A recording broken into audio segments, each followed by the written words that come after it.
안녕하세요. STM32 큐브 MX 라즈베리 파이 연동 및 IoT 연결하기를 시작하도록 하겠습니다. 일단은 이번 시간에는 ST보드로 UART 통신하기, 그리고 라즈베리 파이와 UART 통신, 다음 라즈베리 파이에서 AWS IoT 업로드까지 진행해 보도록 하겠습니다. ST보드 기본적인 사용법에 대해서는 지지난주에 다른 분들이 같이 진행해 주셔서 초기 설정하는 내용들은 이제 해당 내용을 참조해 주시기 바랍니다. 일단은 UART에 대해서 한 번 더 짚어보고 넘어갈 건데요. UART라 하면은 Universal Asynchronous Receiver Transmitter의 약자입니다. 해석하면 범용 비동기 송수신의 약자인데요. 물리적 회로나 IC 같은 장치를 의미하긴 하는데 프로토콜, 그러니까 I2C 같은 그런 프로토콜을 의미하는 것은 아닙니다. RX, TX를 이용해서 데이터를 주고받는다는 특징이 있고요. 전이중, 반이중, 그리고 단방향 방식, 이렇게 세 가지가 있습니다. 2400bps부터 115,200 혹은 1메가 그 이상까지도 여러 통신 속도를 사용하고 있습니다. UART를 보면 같이 나오는 게 USART라고 나오는 게 있는데요. Universal Synchronous Asynchronous Receiver Transmitter의 약자입니다. 이거는 아까 위에서 말했던 이런 RX, TX 외에도 클럭핀이 하나가 따로 있습니다. 그 클럭핀을 발생하는 곳을 마스터, 클럭을 받는 곳을 슬레이브로 해서 이제 클럭핀을 이용해서 동기화를 하는 것입니다. 그러면 예를 들어 여기서 통신 속도를 지정을 해주고 사용을 했었는데, 그런 통신 속도 지정 없이 클럭핀에 따라서 데이터를 읽기 때문에 조금 더 용이하다는 특징이 있는데요. 하지만은 클럭핀, 즉 선 한 개가 더 필요하다는 그런 특징 때문에 요즘에는 잘 사용되고 있지 않습니다. 왜냐하면은 클럭핀, 그러니까 케이블 하나가 추가된다는 것은 곧 돈으로 연결이 되기 때문에 돈이 추가되는 것보다는 아끼는 방향으로 가고 있어서 대부분 그렇습니다. 일단은 큐브 MX에서 먼저 세팅을 진행해 주도록 하겠습니다. 큐브 MX와 큐브 ID를 사용을 할 건데요. 기본적인 설정은 이제 이쪽에서 진행하도록 하겠습니다. 이쪽에서 따로 설치해 줄 건 없고, 시작에 보드 셀렉터를 이용해서 바로 보드를 선택해 주겠습니다. 보드에 보면은 이제 이쪽에서 검색을 할 수가 있는데요. IoT라고 검색을 해보면은 L475도 있고 L4SOI 이 보드가 있는데요. 이번 시간에 사용하는 거는 L4SOI IoT01A 보드입니다. 475랑 비슷하게 기본적인 스펙들 다 들어가 있고요. 메인 보드로는 STM32 L4 보드를 사용하고 있습니다. 이 보드를 이제 더블 클릭해서 보면은 Shall all peripherals with their default mode, 그러니까 기본 설정으로 진행할 거냐 라고 묻는 부분이고요. Yes를 눌러서 기본 설정을 다 가져와 줍니다. 왜냐면은 GPIO가 되게 여러 가지가 있는데, 예를 들어서 스케매틱을 한번 살펴보겠습니다. 이게 이제 L4 보드의 IoT 보드의 스케매틱인데요. 스케매틱이라 하면은 이제 회로도 커버 파일 같은 것보다는 내부적으로 어떻게 연결되어 있는지를 나타내는 게 대부분의 내용입니다. 보면은 위에 LED 같은 부분이 어떻게 연결되어 있는지 볼 수가 있고요. 그 외에도 전원부 들어온 부분, 그리고 GPIO가 이제 아두이노 우노 커넥터라고 해서 우노 형식을 따르는 그런 안핀의 커넥터를 많이 띄고 있는데요. 보면은 0, 1번부터 13번, 물론 여기는 14, 15번까지 다 사용하고 있습니다. 그리고 0번, 1번이 UART 4번을 사용하고 있다 라는 것을 알려주고 있고요. UART 4번을 쓴다는 건 알겠는데, 그게 UART 4번은 이제 커넥티비티에서 설정을 할 수 있습니다. 어싱크로너스 모드로 하고 싱글 와이어 같은 하프트플렉스, 이제 반이중 통신으로 딱히 하진 않고 그냥 어싱크로너스로 진행해 주겠습니다. UART 4번 같은 경우는 여기에 이 밑에 이쪽에 0, 1번에 설정이 되어 있습니다. 보통 뭐 우노 같은 경우는 0, 1번이 내부적으로 연결되어 있어서 사용을 못한다고 하는데, 여기는 UART를 이제 4개 USART의 클럭을 빼면 이제 UART로 쓸 수 있기 때문에 4개를 가지고 있고요. 이쪽에서 그러면 내부적으로 USB가 SD링크로 연결되어 있는데, 그건 어디 연결되어 있느냐 보면은 링크로 검색을 해보면은 이쪽에 UART 1번으로 연결이 되어 있습니다. SD링크 쪽으로 연결이 되어 있고, 이쪽 메인보드에서는 UART RxTX로 연결이 되어 있고요. 이쪽에 보면은 보드에 STD UART 1번 TX, RX 연결되어 있는 것을 볼 수가 있습니다. SD링크에 대한 부분도 나와 있고요.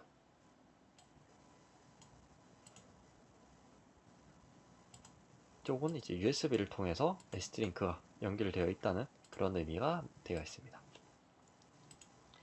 그래서 일단 대표적으로 여기서 주로 봐줄 부분은 UART 4번 그리고 SD링크가 연결되어 있는 쪽에 UART 1번이 되겠습니다.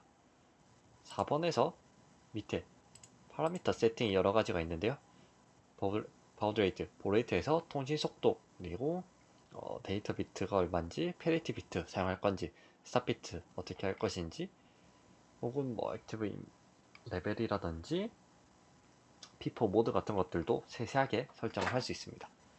여기선 단순하게 기본 설정에서 통신 속도를 9600으로만 바꿔주도록 하겠습니다. 그리고 1번으로 똑같이 이동해서, 여기는 이제 USART니까 싱크로너스 모드도 가능하겠죠. 마스터 슬레이브가 있는데 분홍색으로 되어 있습니다. 이 부분은 마스터 슬레이브를 할 수 있는데, 이걸 하려면은 아까 말씀드렸다시피 클럭핀, 즉 클럭을 발생시키는 핀이 필요합니다. 마스터라고 하면은 클럭을 이제 내보내는 부분, 슬레이브는 클럭을 받는 부분인데, 이게 마우스를 올려놓고 있다 보면은 PA8과 PB5번이라고 되어 있고요. GPIO 아웃으로 설정되어 있다고 나와 있습니다. PB5번 같은 경우는 지금 쪽에 뭔가 설정이 되어 있는데요. SPI 3번으로 사용이 되고 있고요. 또 PB5번 받고 PA8번 같은 경우에는 쪽은 BTL, 그러니까 블루투스 쪽으로 사용이 되고 있네요. 그래서 이걸 이미 사용하고 있기 때문에 클럭으로 사용할 수 없다는 의미가 되겠습니다. USART 1번은 이제 SD링크를 통해서 디버그를 하거나 뭐 컴퓨터상에서 시리얼 통신을 볼 때 사용을 할 수 있고요. 속도는 아까 위와 마찬가지로 9600으로 설정해 주겠습니다. 그리고 뭐 그 외 부분은 기본적으로 뭐 LED 2번 같은 내용들 달 있고, 센서들 쓰기 위한 핀들 이렇게 쭉 연결이 다 되어 있습니다. 이 부분은 이번 시간에 따로 설명하지 않도록 하겠습니다. 그리고 여기서 저장을 해주는 것을 확인해 주시고요.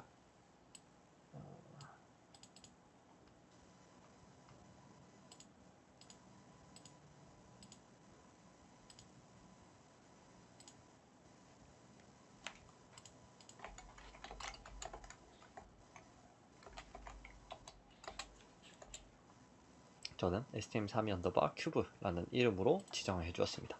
IOC는 이제 이런 설정 파일들 다 있는 부분을 의미하고요.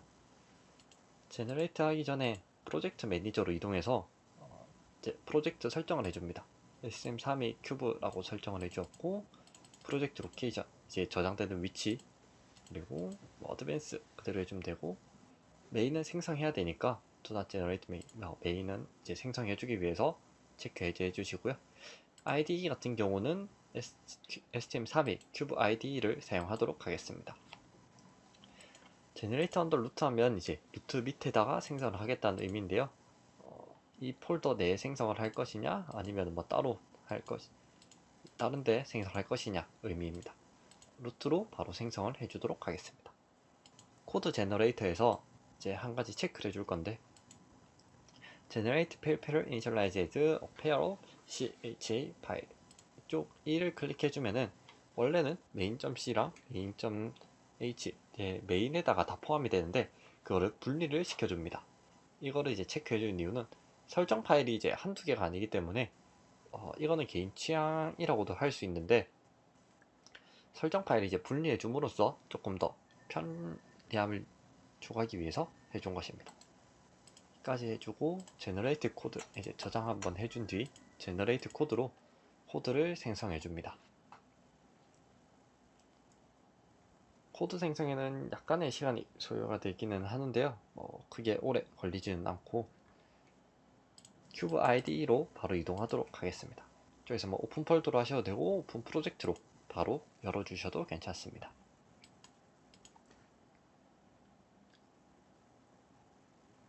큐브 IDE를 실행해 주시고요. 네. 코드를 열었습니다.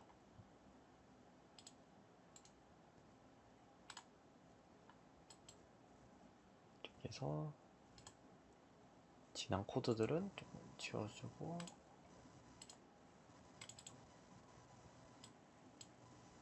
네, 이게 STM32 큐브 ID 창인데요.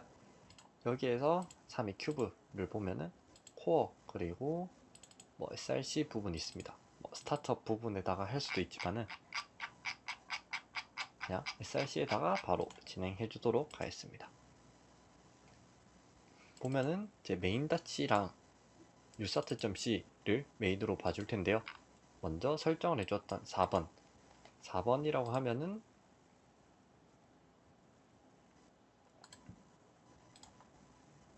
여기에서 아까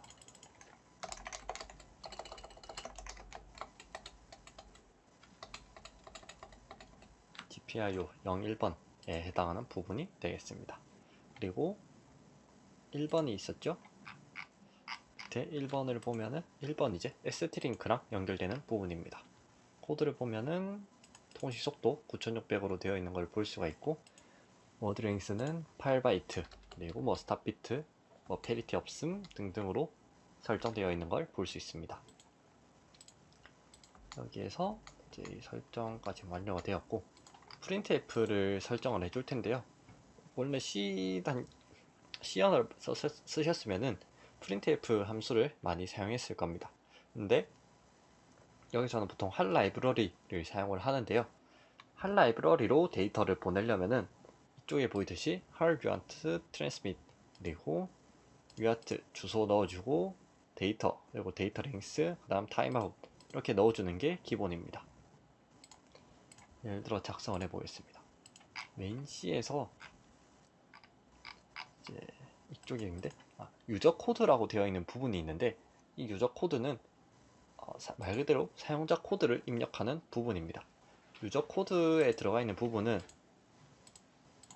만약 여기 MX에서 핀아웃을 바꾼다거나 클럭 핀 설정 이런 거를 했을 때 코드가 변경되는 부분이 있을 겁니다. 예를 들어 usart1을 아예 꺼버렸다 라고 하면은 이 위에 이 uart init이 사라지겠죠. 근데 이거는 이제 컨피그를 이제 설정하는 부분이고 유저 코드는 따로 건드리지 않게 됩니다.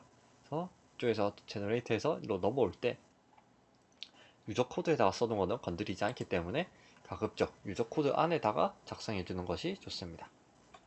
이쪽에서 예를 들어서 할 언더바 유아트 컨트롤 십 스페이스를 누르면은 자동 완성이 나오게 되고요. 유아트 트랜스밋을 보면은 이제 HUALT 유아트 주소 넣는 부분, 데이터, 그 다음 데이터 사이즈, 타임아웃 이렇게 데이터를 다 넣어줘야 합니다. 이러면 이제 뭐 제일 크게 불편함을 느끼는 것이 데이터들을 전부 다 캐릭터 형태로 바꿔서 넣어줘야 되는 이 부분이 있고요. 여기서 보면은 뭐 유인트의 포인터 형태긴 하지만은 이거에 맞춰서 다 뭐 캐릭터형이라든지 아니면 8비트 형태로 바꿔서 넣어줘야 된다는 그런 단점과 사이즈도 같이 넣어줘야 되기 때문에 조금 불편한 점이 있습니다.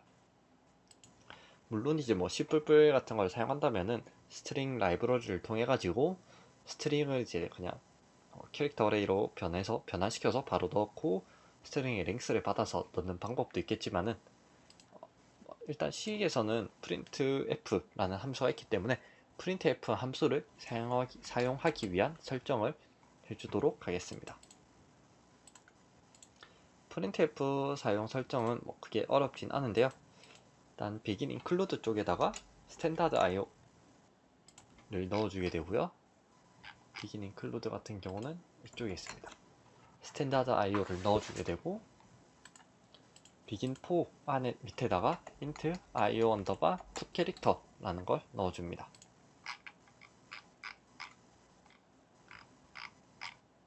사번 같은 경우는 이쪽에 넣어주시면 됩니다.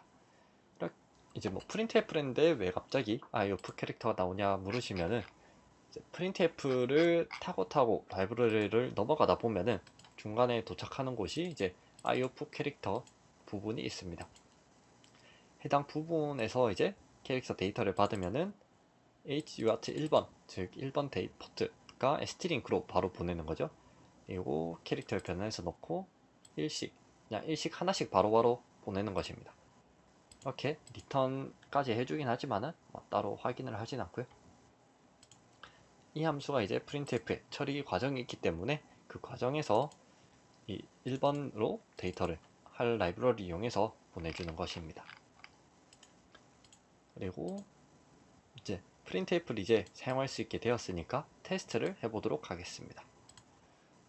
코드 begin 밑에다가 printf start rn 해서 줄바꿈까지 넣어주시고요.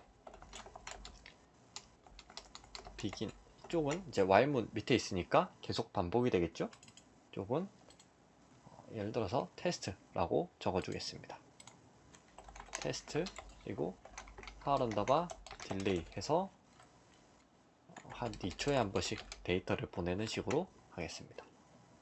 저장을 해주고 위에 망치 모양을 눌러서 빌드를 해줍니다. 물론 이제 빌드하는데 시간이 걸릴 수 있는데 이 시간에 보드를 연결해 주시면 되고요.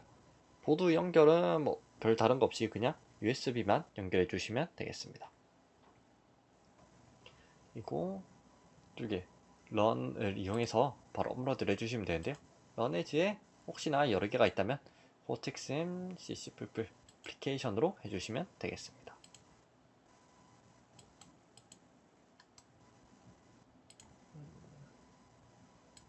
이 부분이 나오면 그냥 OK로 진행을 해주시면 되겠습니다.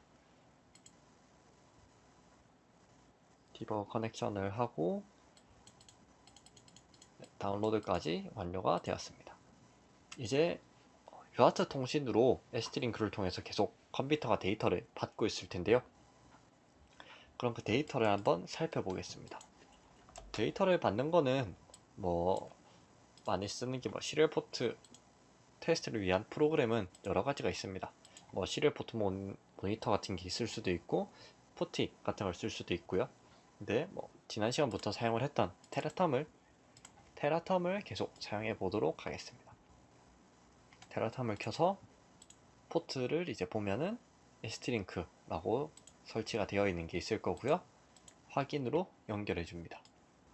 그러면 아마 바로 뜨기 시작할 건데 혹시나 안 뜬다 하면은 설정에 시리얼 포트가 있습니다. 여기에서 속도를 지정할 수 있는데요. 아까 9600으로 잘 맞춰져 있는지 8비트 페리티 없음, 스탑비트 흐름제 없음으로 되어 있는지 확인 후 진행해 주시기 바랍니다. 여기서 보드에 보면 검은색 버튼이 있는데 검은색 버튼은 리셋 버튼이 보드를 리셋하는 버튼입니다. 그리고 여기에서도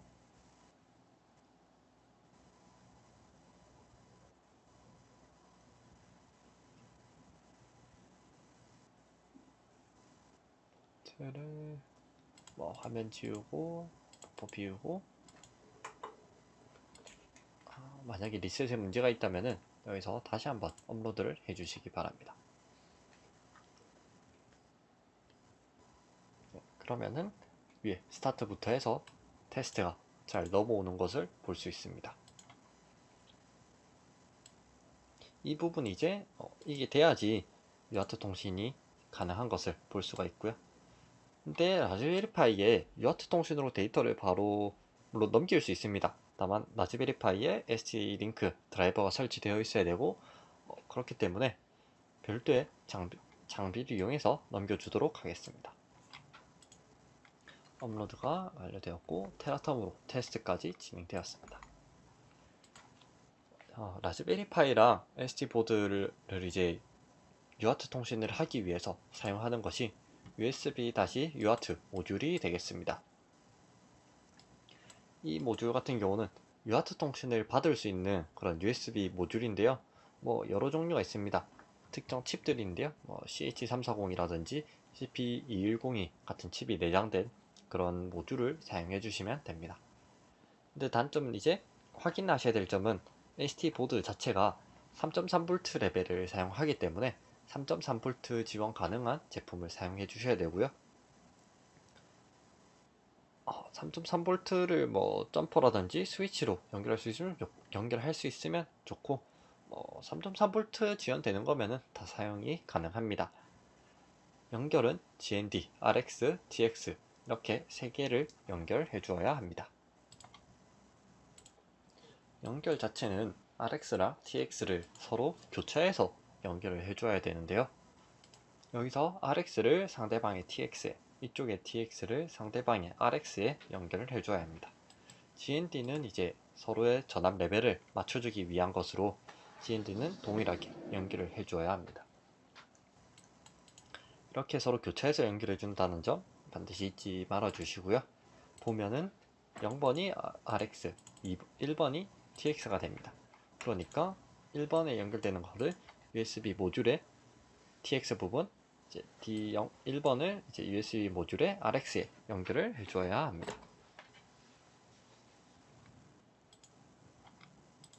모두 연결이 되면은 이제 포트를 추가해 줘야 하는데요.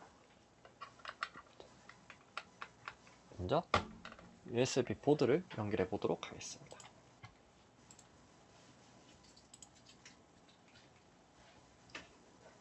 보드를 보면 저 같은 경우 지금 S링크는 14번에 USB 포트가 COM5번에 연결이 되어 있습니다. 그리고 비교적 간단하게 이제 연결을 해주도록 할 건데요. 아까 만든 IO 풋 캐릭터에다가 이거를 그냥 복사해서 UART 4번도 같이 넣어주는 것입니다. 이러면은 1번의 데이터가 가고 4번에도 데이터가 갈 것입니다. 이렇게 해주면은 만약 컴퓨터로 SD보드를 연결해서 데이터가 잘 나오고 있는지 확인하면서 해당 데이터를 라즈베리 파이로 바로 보낼 수 있기 때문에 이런 방식을 사용하였습니다. 똑같이 스타트랑 테스트 진행을 하였고요. 만약에 다른 데이터를 만드는 게 필요하다 그러면은 별도 데이터 연산을 붙인다거나 장비를 붙여서 데이터를 프린트F 쓰는 거는 동일하기 때문에 똑같이 사용을 해주시면 되겠습니다.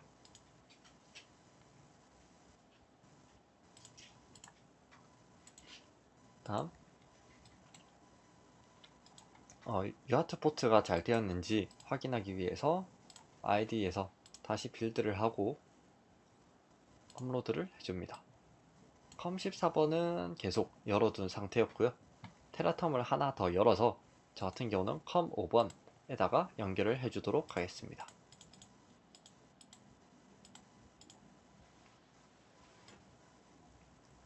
좀 COM5번인데요. 현재 테스트가 잘 넘어온 걸 볼 수 있고요.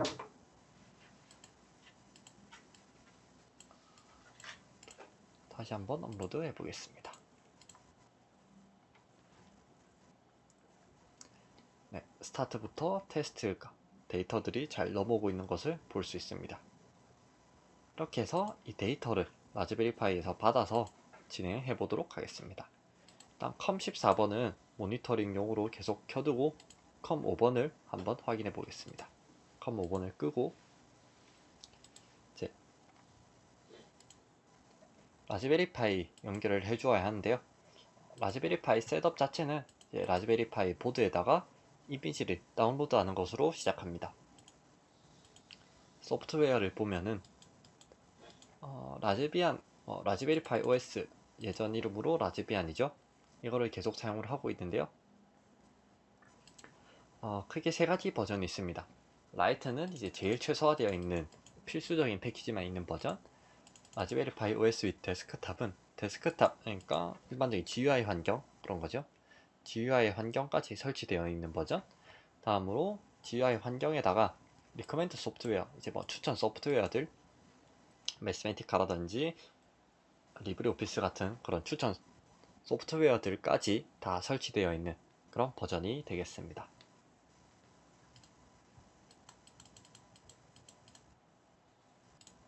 여기에서 뭐 어떤 걸 해도 상관은 없다 하지만은 데스크탑이나 데스크탑 소프트웨어, 데스크탑 앤 리커멘드 소프트웨어를 해주시기 바랍니다. 다운로드를 하면은 이미지 파일이 다운로드가 될 거고요.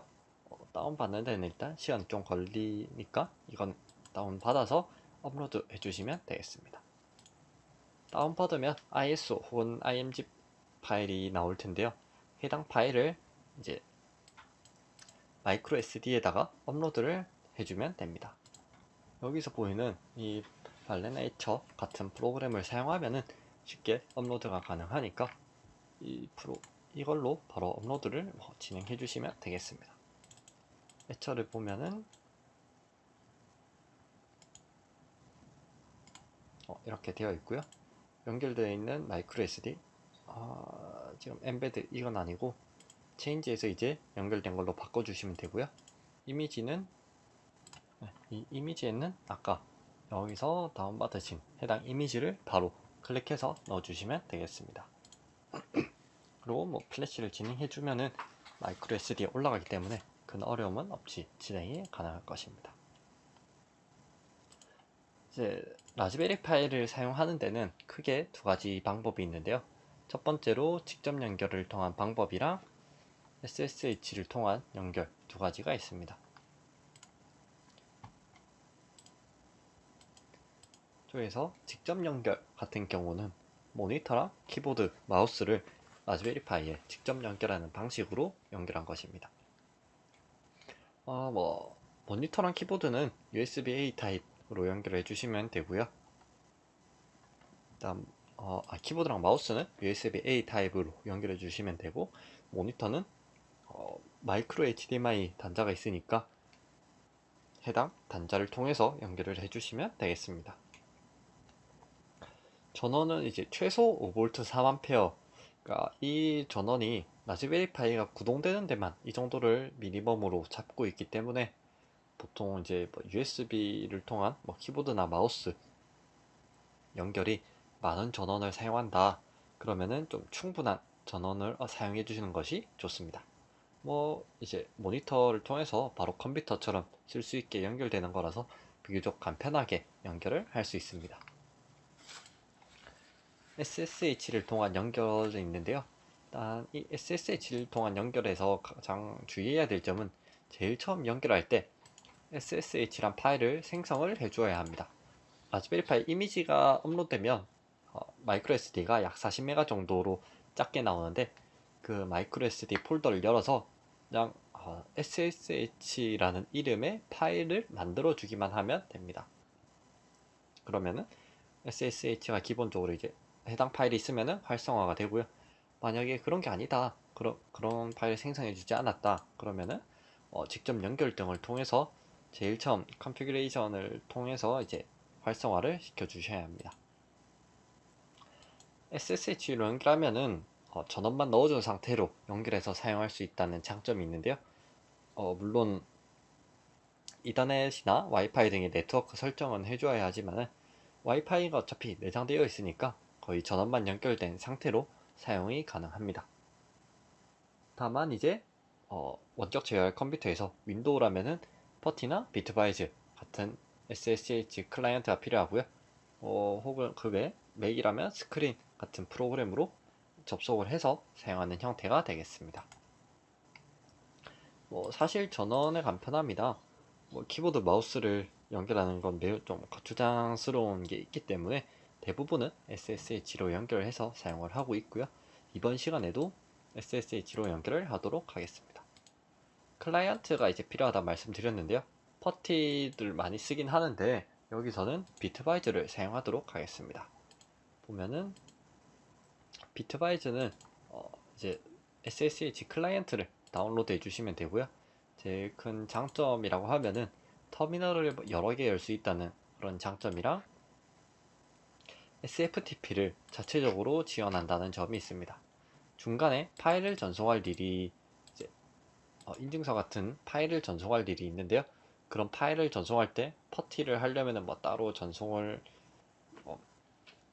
따로 어디 업로드해서 전송하거나 혹은 다른 방법을 써야 되는 반면에 비트바이즈의 SFTP를 쓰면은 SSH를 통한 FTP 파일 전송이기 때문에 바로 전송을 할 수 있어서 매우 편리하게 사용할 수 있습니다.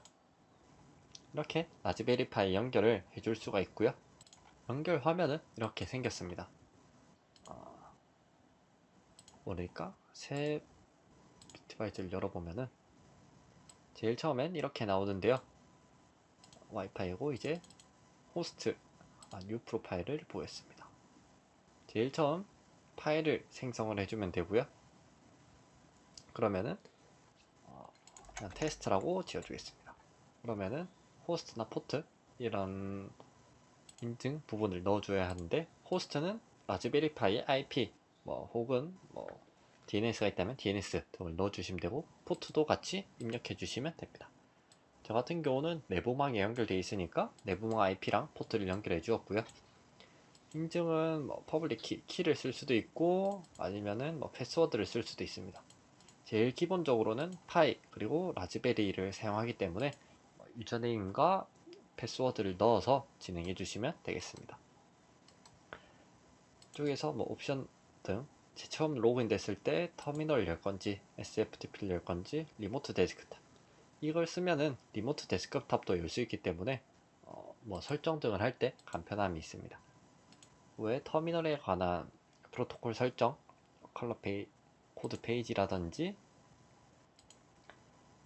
SFTP 설정 등을 할 수 있습니다.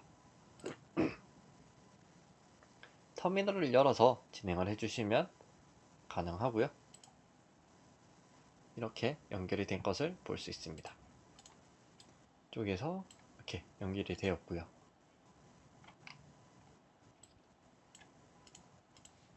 일단 USB 연결을 확인해 보아야 되는데요. 아까 PC에 연결을 했던 USB to UART 모듈을 라즈베리파이에다가 연결해 주시면 되겠습니다. 연결하기 전에 하나 확인을 해줄 텐데요. cd dev로 이동해서 stty 별을 입력하면은 이제 TTY로 연결된 여러 포트를 볼 수 있을 것입니다. 근데 여기까지 TTY 프린트 K까지만 되어 있고 없는데 이 상태에서 USB를 연결해주고 다시 TTY를 보면은 USB 제로가 생긴 것을 볼 수 있습니다. 이쪽을 통해서 이제 USB to UART 모듈을 통한 통신을 할 수가 있고 이쪽에도 생긴 것을 볼 수 있습니다. 이제 스크린이라는 걸 이용해서 간단하게 테스트를 해볼 건데요. 스크린은 말 그대로 그냥 SSH 연결 같은 걸 할 수 있는 프로그램인데 USB 이제 UART 통신 쪽도 확인을 할 수 있기 때문에 사용하도록 하겠습니다.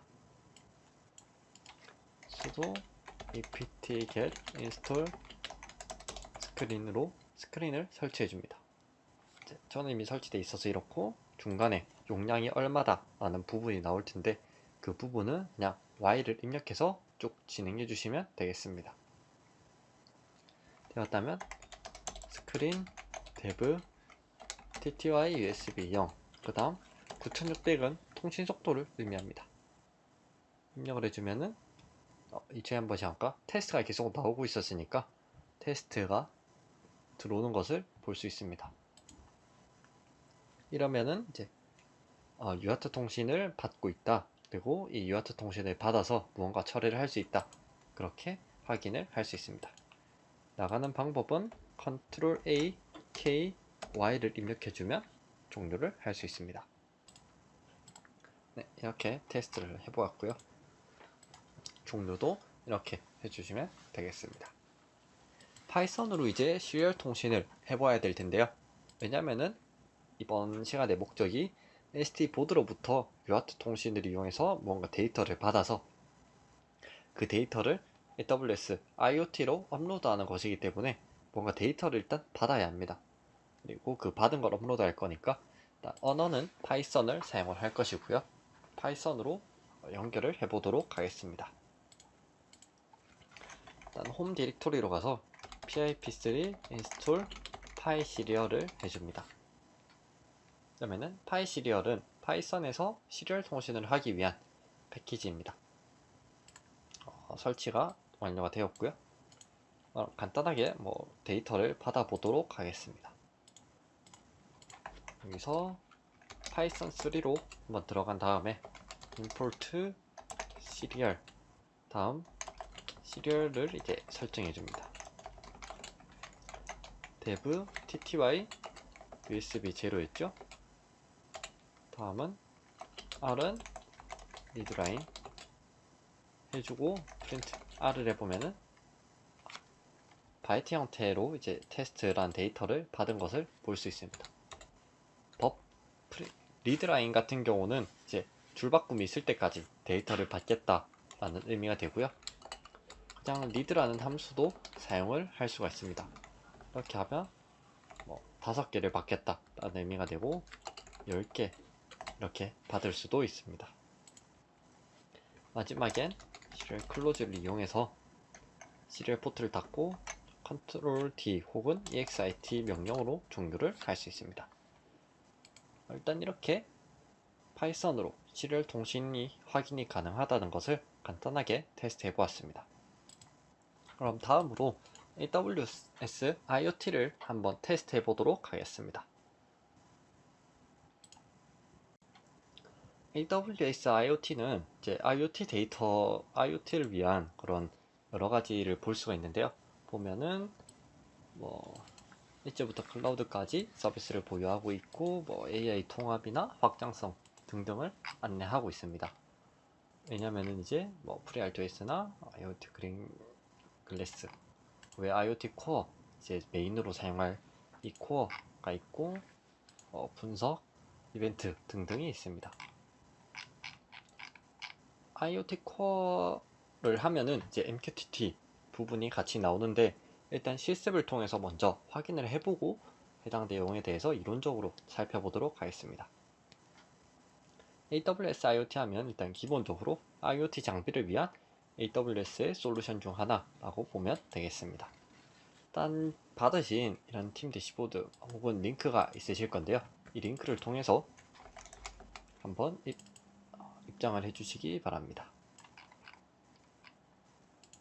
이쪽에서 접속 주소로 들어가 보면은 이런 텀이 나올 것이고요. 로그인을 진행해 줍니다. 로그인 후에는 이벤트 아이디라던가 이런 아이디들이 나올 건데 일단 콘솔로 바로 이동해 주겠습니다. 노스이스트 2번을 사용해 달라 라는 말이 나오고요. 노스이스트 2번 같은 경우에는 서울 리전을 의미하게 됩니다. 일단 AWS 콘솔을 열어줍니다. 이러면은 이제 위에 로그인이 된 걸 볼 수 있고 서울 지역 즉 AP 노스이스트 2번 이제 서울 리전에 연결되어 있는 걸 볼 수가 있습니다. 보면은 여러 가지 이제 서비스들이 있는데요. 그 중에 IoT 코어로 들어가서 사용을 해보도록 하겠습니다. 이 위에다가 IoT 코어라고 검색해 주시면 들어갈 수가 있고요. 코어로 들어왔습니다. 코어에서 왼쪽에 있는 온보드 겟스타트로 한번 진행해 보도록 하겠습니다. 겟스타트를 눌러서 장치를 등록하고 연결 커넥션 키트를 받고 테스트, 장치를 테스트하는 그런 내용이 되겠습니다. 겟스타트 일단 리눅스 계열에서 진행이 되고요. 라즈베리 파이 OS가 데비안 계열이기 때문에 리눅스 그리고 파이썬으로 진행하도록 하겠습니다. 밑에 보면은 파이썬이랑 깃이 설치가 되고 TCP 커넥션 이제 인터넷에 8883 포트로 연결되는 것으로 나와 있습니다. 만약에 뭐 포트 아웃풋이니까 크게 상관은 없을 건데 혹시나 아웃풋 포트가 막혀 있는 곳이 있다면은 이 아웃풋 포트를 이 8883 포트를 열어주시기 바랍니다. 넥스트를 진행해 주고요. 보드를 생성해 주어야 합니다. 이 보드가 뒤에 여기서 작성하는 네임이 클라이언트 아이디로도 사용이 되기 때문에 겹치지 않게 적어 주셔야 되겠습니다. 예를 들어서 STM 알파의 테스트라고 적어 주겠습니다. 네임을 적어주고 넥스트 스텝 다음으로 이제 정책이라는 부분이 있는데요. 이 정책은 어차피 뒤에 보안이랑 관련된 부분인데 보안은 뒤에 추가를 해줄 거니까 프리비어스로 보면은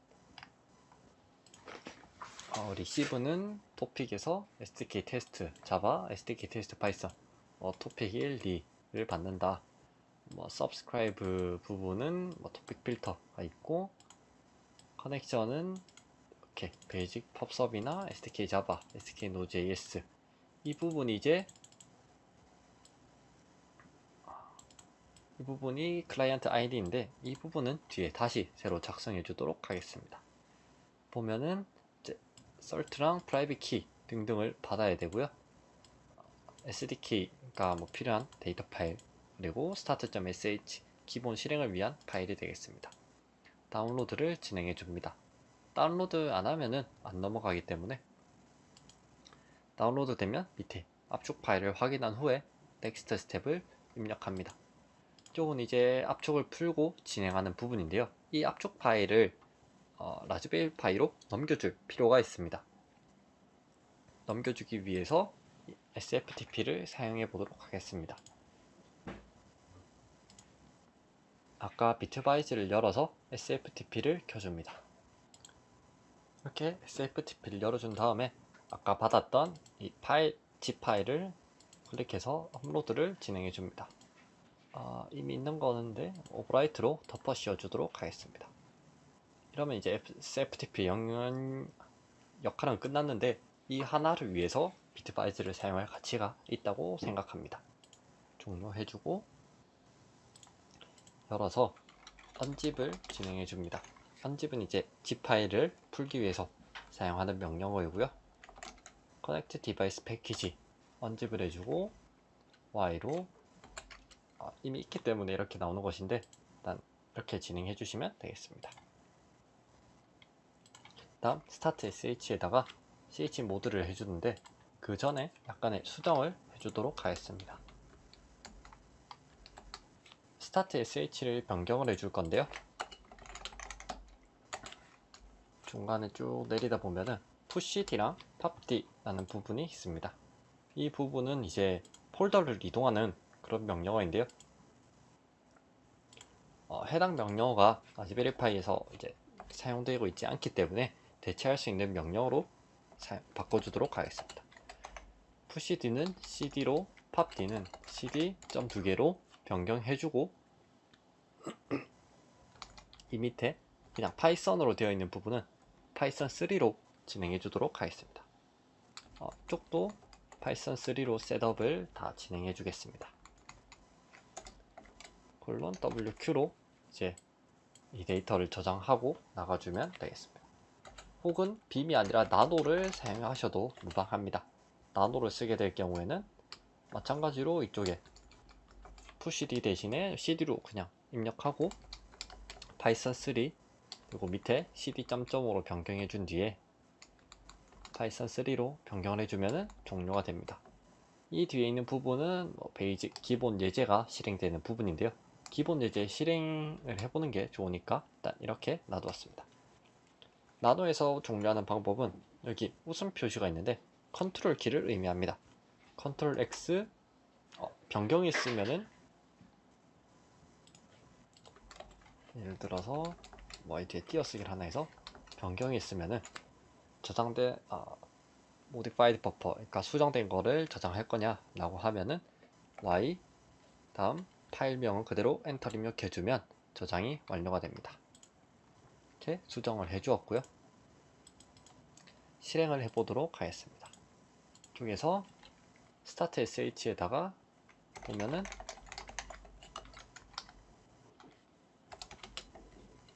그냥 초록색인데 그냥 흰색 상태인데 chmod 플러스 x를 해주면은 이렇게 실행 권한이 생겼습니다. 수도 권한으로 실행을 해주고요. 그냥 파일을 다운받는데 관리자 권한이 필요한 부분, 그리고 이제 설치하는데 관리자 권한 필요한 게 있어서 그렇습니다. 보면은 SDK를 받아서 헬로 월드라는 걸 계속 보내고 있는 걸 볼 수가 있고요. 아까 우리 이쪽에서 보면은 지금 시퀀스가 계속 올라가는 걸 볼 수 있습니다. 데이터를 갖고 있고요. 여기서 하이라고 한번 입력해 보겠습니다.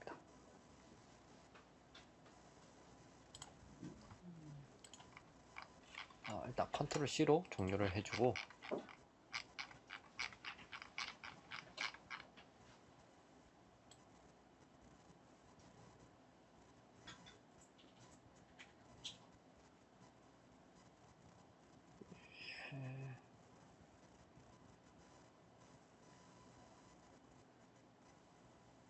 지금 디버그 로그가 쌓여서 찾기가 조금 힘들긴 한데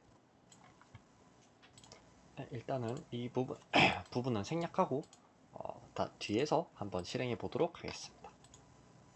일단은 생성과 실행까지 완료되었고요. 이 부분을 이제 던을 입력하면 매니지의 띵스를 보면은 아까 만든 STM 알파이 테스트가 나와 있을 것입니다. 이건 제가 테스트하면서 만들었던 거라서 모양 지워주고 진행하도록 하겠습니다.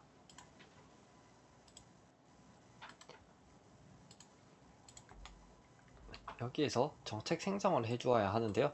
여기에 들어가서 보면은 세큐리티가 있고 이제 세큐리티 안에 서티피케이티드들이 있습니다. 이쪽에서 보면은 디테일 정보들이 뒤에 나와 있고 폴리시 즉 정책이 있는데요.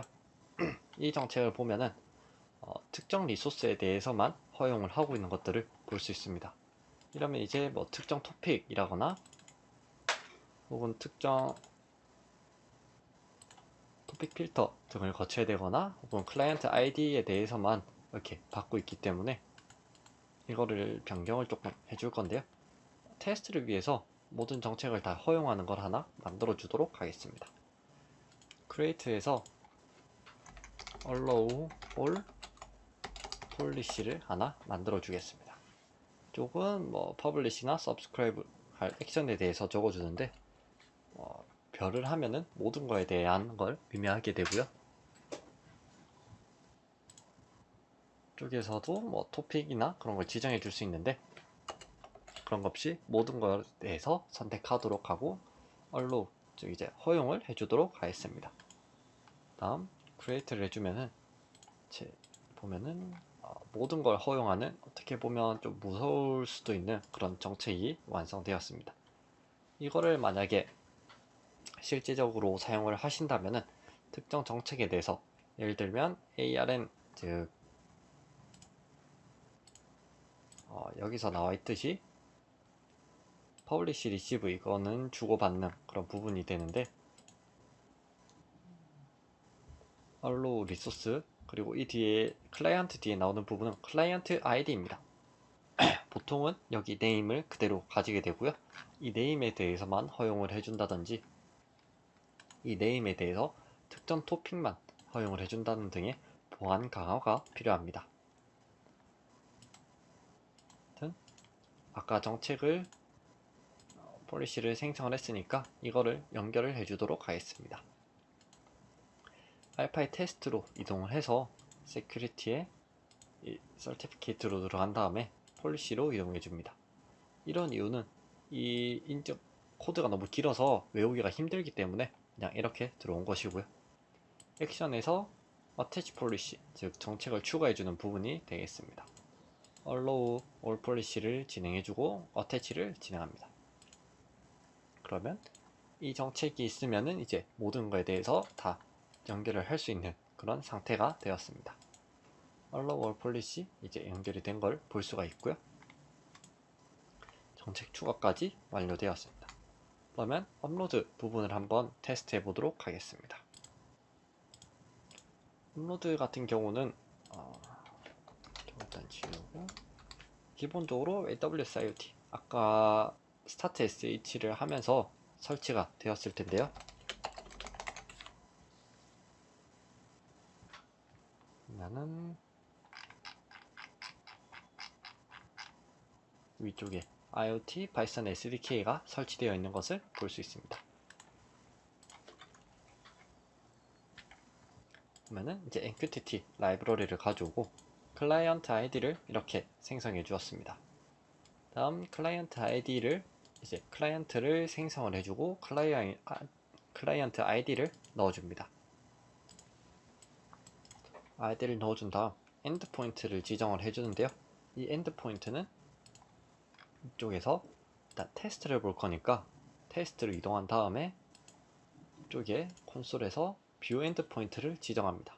그러면 이쪽 엔드포인트를 볼 수가 있습니다. 이거를 복사한 다음 이쪽 엔드포인트에 넣어줄 것이고요. 포트는 8883을 그대로 사용하겠습니다.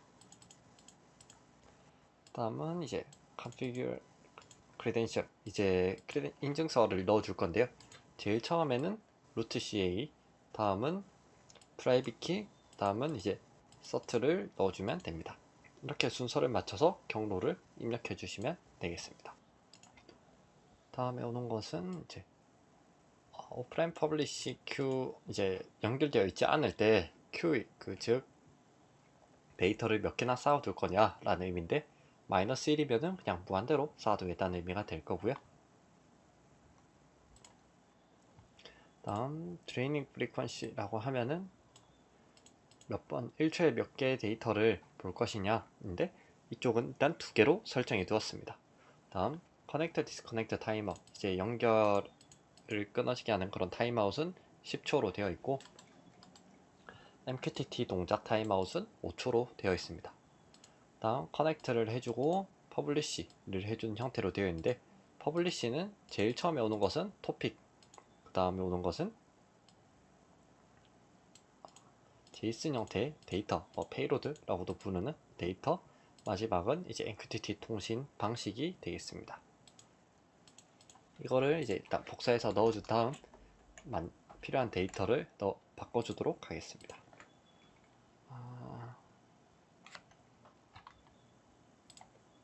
이쪽에서 MQTT test.py 라는 이름으로 적어주고요. 그대로 붙여 넣어주도록 하겠습니다. 엔드포인트는 아까 여기서 봤던 엔드포인트를 그대로 복사해서 넣어주겠습니다.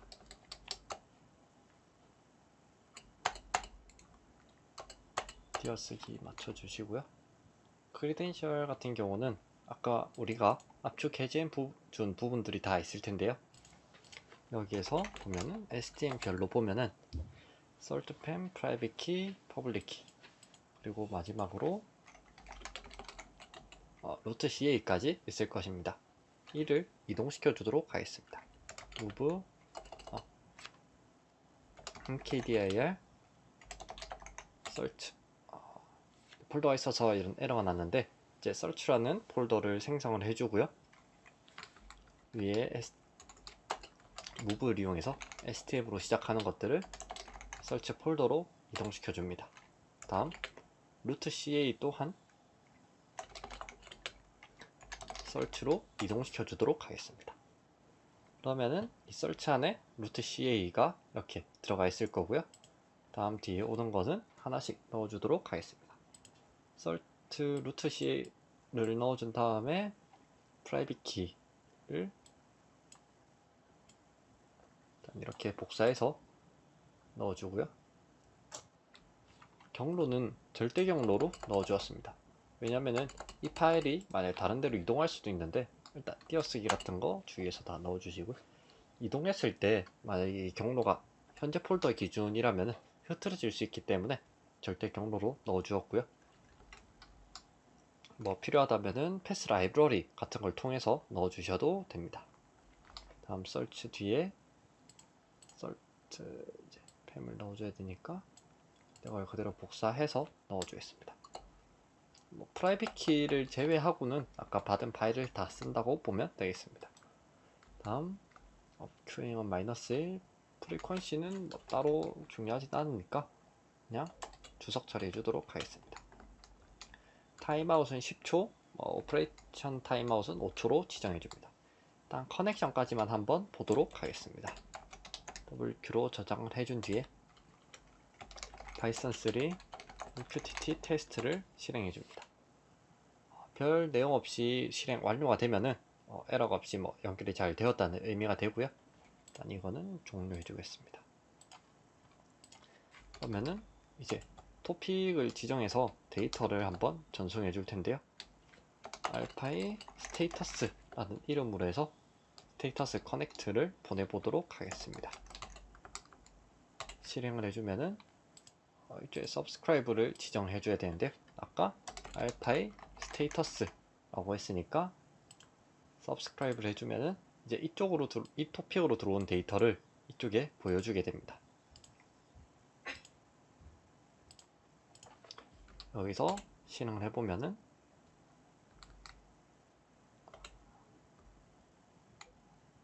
알파의 스테이터스 0.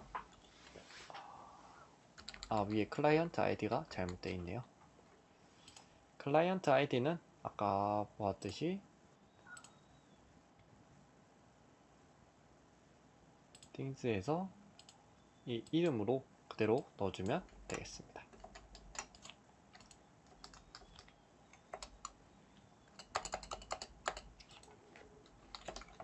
넣어주시고 다시 한번 테스트로 이동해 준 다음에 알파의 스테이터스 subscribe를 해준 다음에 실행을 해줍니다.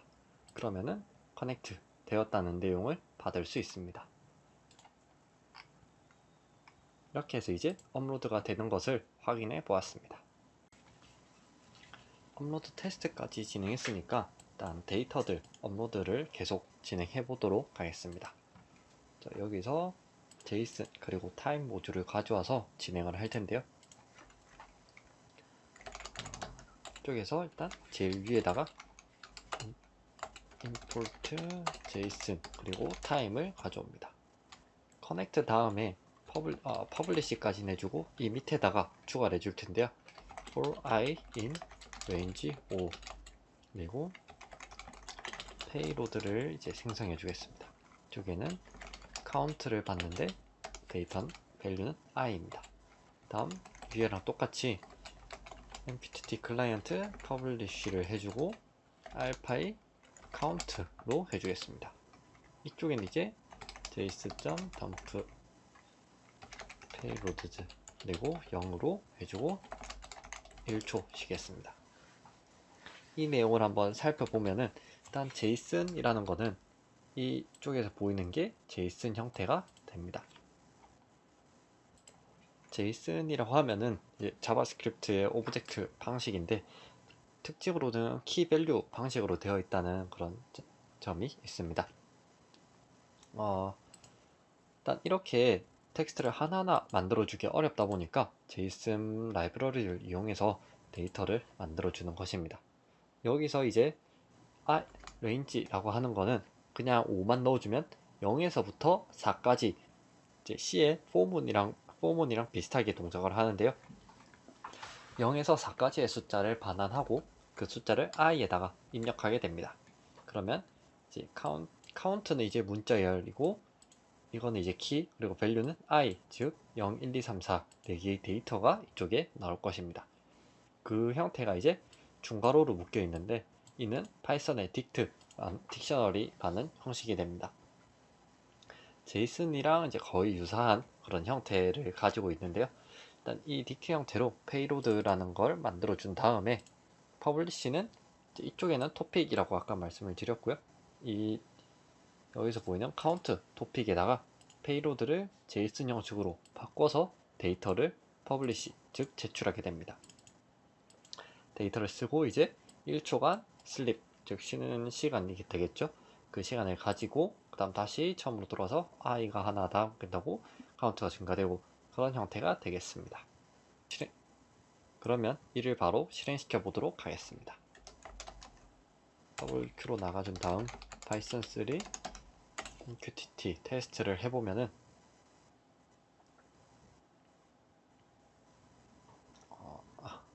이 IoT 창에서 봐야 되는데요.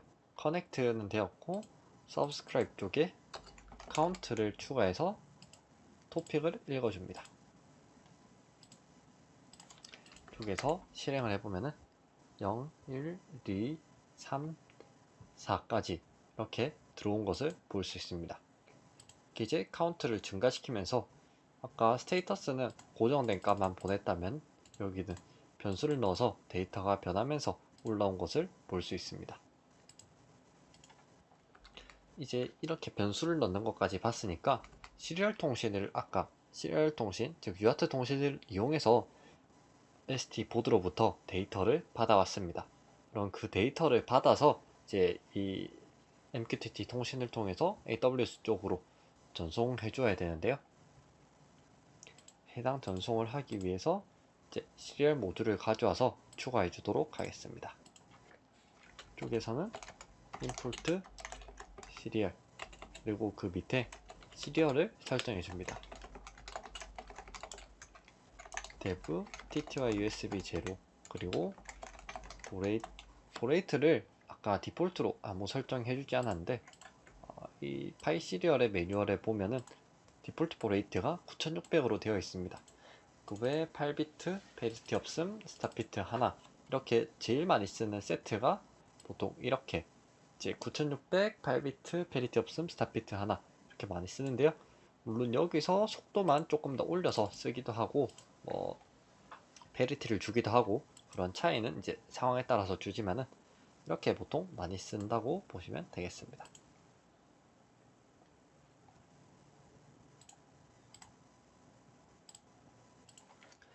일단은 혹시 모르니까 보레이트를 지정해 줘 보도록 하겠습니다. 보레이트는 9600 그리고 시리얼에 reset input 이제 이전 데이터들이 들어와 있는 게 있을 수 있으니까 버퍼를 리셋해 주는 것입니다. 이 밑에 부분을 아예 지워주고 새로 만들도록 하겠습니다. 여기다가는 while true 즉 무한반복이 되는 부분을 넣어주고요. 만약에 시리얼 in underbar waiting 이라고 하면은 waiting 즉 들어와 있는 데이터가 있는지 데이터의 버퍼 양을 리턴해 줍니다. 그리고 r은 readline 이러면은 in waiting 즉 들어와 있는 대기 버퍼가 있다면은 readline 줄바꿈까지 데이터를 읽고 줄바꿈이 없다면은 그냥 버퍼 끝까지 읽어서 리턴을 바로 해줍니다. 아까랑 똑같이 페이로드를 생성해줍니다. 다음으로 value는 r인데 아까 보셨을지 모르겠지만 r 데이터는 앞에 b가 붙어 있었습니다. 그건 이제 바이트 형태 한번 인코딩된 데이터라는 의미로 인코딩된 데이터는 이제 JSON으로 바꿔서 보내줄 수 없습니다. JSON으로 바꿔서 보내주기 위해서는 스트링 형태로 되어 있어야 하는데요. 바이트 형태를 스트링으로 형태로 바꿔주기 위해서는 디코드를 해주고 문자열 방식을 지정해줍니다. 문자열은 이제 보통 제일 많이 쓰는 UTF-8로 해주겠습니다. 혹시나 인코딩 같은 거를 확인하실 일이 있을 때 한글 같은 경우는 윈도우면은 EUC-KR을 많이 쓰고 혹은 CP949 같은 것도 들어보셨을 테지만은 많이 쓰는 것은 보통 UTF-8로 하면은 이제 이게 조합형이냐 완성형 그런 차이가 있긴 한데 UTF-8로 통일을 해주면은 웬만한 문자에서는 거의 다 깨짐없이 진행을 할 수 있으니까요. 가급적이면 UTF-8로 통일하는 것을 권장드립니다. 일단 이렇게 페이로드를 만들어 주었으면은 MQTT 언더바 클라이언트 퍼블리시를 해주고 토픽은 알파이의 시리얼로 해주겠습니다. 이렇게 토픽을 계속 바꿔주는 이유는 토픽은 한마디로 주제를 의미합니다. 알파이 슬래시라고 하면은 알파이 밑에 위치한다 그런 의미가 되고요. 물론 와일드카드라든지 다른 여러 의미도 있는데 일단 이 실습이 끝난 뒤에 한번 다시 전체적으로 설명드리도록 하겠습니다. 시리얼 그 다음에 데이터가 들어가야 되니까 json.dump 다음 페이로드를 적어주고 0으로 넣어줍니다. 종료를 하면은 종료 전에 다시 한번 보면은 이 퍼블리시 스테이터스 퍼블리시까지 한 다음에 시리얼 웨이팅까지 하고 리드라인이 있으면은 데이터를 리드라인까지 읽어서 밸류에다가 데이터를 넣은 다음에 퍼블리시 한다. 이 다음에 하나 추가해 주겠습니다. else라고 해서 else라고 하면 in waiting 즉 대기 버퍼가 없다는 의미가 되겠죠. 그러면은 이 mqtt 퍼블리시를 딱 그대로 가져와서 스테이터스에다가 disconnect를 보내줘 보도록 하겠습니다. 그리고 시리얼을 닫아주고 브레이크 문으로 와일물도 탈출하는 것까지 이제 프로그램 종료가 되겠죠. 그러면 시리얼 있는 거를 다 보낸 다음에 종료가 되는 형태로 되어 있습니다. 저장을 하고 한번 실행해 보도록 하겠습니다. 실행 전에 토픽을 익힐 수 있도록 토픽 서브스크립션 토픽을 추가를 해주고요. 여기다가 실행을 해줍니다. 그러면 데이터를 계속 읽어드려서 데이터가 좀 많이 왔나 보네요. 테스트 WRWN 줄바꿈까지 해서 쭉 온 것을 볼 수 있고요. 스테이터스에 디스커넥트가 온 것도 볼 수 있습니다. 이러면은 이제 시리얼을 통해서 데이터를 읽고 디스커넥트하고 이쪽에는 종료가 됐겠죠. 종료하는 것까지 진행이 되었습니다. 이렇게 하면은 만약에 ST보드에서 버튼을 눌러서 데이터를 0, 1을 준다. 그거를 MQTT로 받아서 진행을 할 수도 있을 것이고요. 라즈베리 파일 통해서 MQTT를 올려서 AWS에 연결이 가능합니다. 혹은 여기에서 이런 부분에 액티비티 같은 거를 이쪽에 왼쪽에 보면 act라고 있습니다. act에 룰이라고 있는데 예를 들어서 create 룰을 해서 이런 토픽 이제 쿼리 문이랑 비슷한데 이런 쿼리가 들어왔을 때 add action 이제 람다로 메시지를 보낼 수도 있고요. SNS를 이용해서 문자 메시지 등으로 데이터를 보낼 수도 있습니다. 혹은 근데 이제 여기서 name description은 이 룰에 대한 설명이 되고 이런 쿼리 문은 IoT 토픽 이 부분은 이제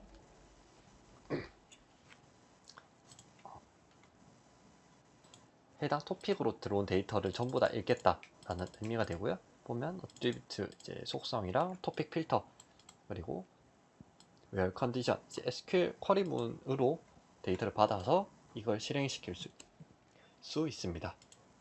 이 부분은 이제 현재 이 계정에는 권한이 추가되어 있지가 않은데요. 만약에 이제 개인 계정이나 추가적인 작업을 생각하고 계신다면 이를 이용해서 람다 서비스 같은 것들도 다 연결이 가능합니다.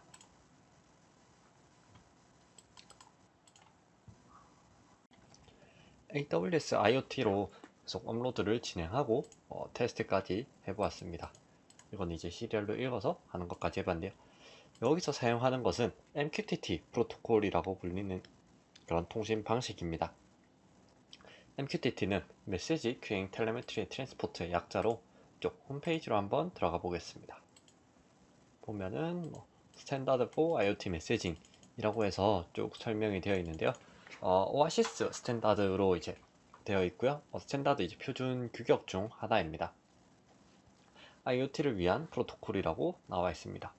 디자인은 extremely lightweight, 그러니까 경량화에 대해서 엄청 신경 썼고, publish, subscribe 메시지 전송 방식과 제출, 그러니까 구독 방식이라고 나와 있습니다. 그 외에 왜 MQTT를 써야 되는가 등에 대해서 설명이 되어 있고요. MQTT 아키텍처에 대해서, 그러니까 설계도에 대해서 나와 있습니다. 이 부분이 되게 중요한 부분인데요. 일단 MQTT 특성부터 한번 살펴보겠습니다. 구조고 특징을 보면은 경량화, 특히 경량화에 매우 되어 있습니다. 경량화라는 게 뭐 요즘엔 다 스마트폰이라던가 태블릿, 노트북을 쓰면서 경량화에 대해서 조금 도외시된 부분들이 없지 않아 있다고 생각은 하는데요. IoT에서 경량화는 매우 중요한 부분 중에 하나입니다. 왜냐하면은 전력도 저전력을 사용해야 되고 통신 속도도 무작위로 막 올릴 수는 없습니다. 막 5G로 간다고 하지만은 5G의 그런 엄청난 속도를 내기보다 3G도 겨우 잡는 경우들이 있기 때문에 이런 부분에 많이 신경을 쓰고 있고요. 양방향 통신이 가능하다고 합니다. 단방향과 양방향, 이게 매우 큰 부분인데요. 단순히 기능 하나 추가라고도 생각할 수 있지만은 이걸 퍼블리시만 하느냐, 서브스크라이브만 하느냐, 혹은 퍼블리시, 서브스크라이브 다 하느냐에 따라서 신경 쓸 부분이 매우 많아집니다. 근데 그걸 일단 다 가능케 했다라는 부분이 있고요. 브로드캐스팅을 지원하고 있습니다. 브로드캐스팅이라고 하면 이제 광고라는 그런 의미인데요. 보통 지금 우리가 연결한 유아트 방식은 1대1 통신 방식에 속합니다. 근데 브로드캐스팅이라고 하면은 하나의 장비가 여러 장비에다가 데이터를 뿌릴 수 있다는 그런 의미가 됩니다. 이게 왜 그러냐면은 1대1 연결은 결국 한계가 이제 발생하는 경우가 있습니다. 예를 들어서 IoT라고 하면은 본래 장비들마다 이제 인터넷이 연결이 되고 그들끼리 연결되는 것들도 목적을 두고 있는데 1대1로만 연결 가능하면은 뭐 무조건 게이트웨이를 통해야 된다든지 뭐 AP가 있어야 된다든지 하는 단점이 있을 것입니다. 근데 그게 없이 브로드캐스팅을 해버리면은 내가 일단 데이터를 뿌리고 나에 대한 식별자라든지 그런 걸 다 포함해서 보낸 다음에 읽는 쪽에서는 이거 누가 언제 보낸 데이터네 그렇게 읽어서 응용하거나 활용할 수도 있기 때문에 브로드캐스팅 기능은 이제 매우 중요한 기능이라고 볼 수 있겠습니다. 그 외에는 이제 세션 연구 유지나 TLS 암호화를 지원합니다. 세션 연구 유지는 이제 TCP 레이어 위에서 동작하는 경우에는 주로 많이 보게 되는데요. 세션이 끊어지게 되면은 세션 확인 과정이라든지 세션 남은 시간이라든지 아니면은 세션마다 재연결을 해야 된다든지 하는 단점이 신경 써줘야 될 부분이 있습니다. 물론 뭐 AWS 쪽에는 타임아웃 기능이라든지 그 외 오프라인 큐잉 같은 기능도 지원하고 있는데 일단 세션 연구 유지가 가능하기 때문에 시간에 관계없이 계속 사용할 수 있다 그런 점이 있고요. 또 TLS 암호화 하면은 이제 트랜스포트 레이어 세큐리티에서 전송 계층 보안, 전송 계층 암호화 그런 의미가 되겠습니다. 전송할 때 이제 암호화를 한번 거쳐서 진행함으로써 중간에 데이터가 가로채져도 여기서 이제 브로드캐스팅 같은 걸 지원하고 하니까 그럴 가능성도 있겠죠. 물론 이 브로드캐스팅이랑 그 브로드캐스팅은 조금 다른 의미가 되지만은 아무튼 데이터 암호화를 지원하기 때문에 조금 더 안전하게 데이터 전송이 가능합니다. 구조를 보면은 여기서 봤던 이 부분이랑 동일한데요.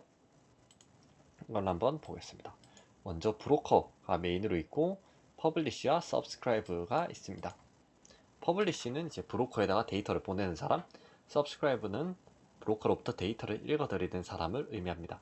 브로커는 이제 그 가운데서 중간다리, 매개체 역할을 하게 되고요. 이제 메시지 퍼블리시가 브로커에다가 특정 데이터를 보내면은 그걸 브로커가 가지고 있다가 서브스크라이버가 이 데이터를 요청한다 그러면은 이제 주는 그런 데이터 보관함 저장소 같은 식으로 볼 수 있습니다. 여기서 예시를 보면은 퍼블리셔가 온도 센서 데이터를 24도라고 브로커에다가 전달했습니다. 우리가 사용한 건 이제 브로커에도 여러 종류가 있는데요. AWS IoT도 브로커라고 보면 되겠습니다. 테스트로 데이터를 볼 수 있지 않았냐라고 할 수 있는데 그거는 이제 브로커에서 추가적으로 지원하는 그런 기능이고 기본적으로 AWS IoT는 브로커가 되겠습니다. 그래서 MQTT 클라이언트가 서브스크라이브, 제 템퍼러처에 대해서 토픽을 읽겠다 하면은 이쪽으로 데이터를 주게 되고 다른 장비에서도 서브스크라이브, 제 요청을 해서 데이터를 받을 수도 있습니다. 보면은 아까 토픽이라는 부분이 나왔는데요. 여기 subscribe to topic이라고 있습니다. 토픽은 메시지 필터를 위한 문자열 그 중에서 정확하게 UTF-8이라는 인코딩 방식으로 찝어서 이야기를 하고 있습니다. 토픽은 말 그대로 주제인데요. 브로커에다가 뭐 이제 여러 장비들이 브로커에다가 데이터를 보낼 건데, 서브스크라이브 이제 어떤 데이터를 요구할 건지 그런 걸 구분하는 게 필요합니다. 그 구분을 이제 토픽이 한다고 보면 되고요. 하나 이상의 레벨로 구분이 되면 슬래시 키로 구분이 됩니다. 슬래시로 해서 이제 여러 개의 레이어로 나눌 수가 있게 되고요. 각 토픽은 하나 이상의 문자를 포함해야 한다는 점, 그리고 대소문자 구분을 하고요. 플러스나 샵 같은 와일드카드를 지원합니다. 그리고 달러 표시로 시작하는 것은 이제 예약어라고 보면 되는데요.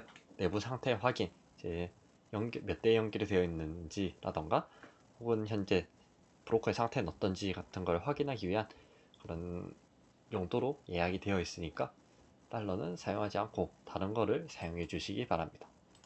플러스는 싱글 레벨에 대한 와일드카드, 샵은 멀티 레벨에 대한 와일드카드입니다.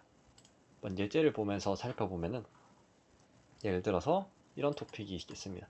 알파i 슬래시 센서 슬래시 acc 슬래시 x라고 하면은 알파이 레이어의 알파이 레벨의 센서 레벨의 acc 레벨의 x 값을 의미하고요. 알파이의 센서의 acc 플러스는 알파이의 센서의 acc의 이 밑에 x, y, z 뭐 여러 가지가 있을 수 있겠죠.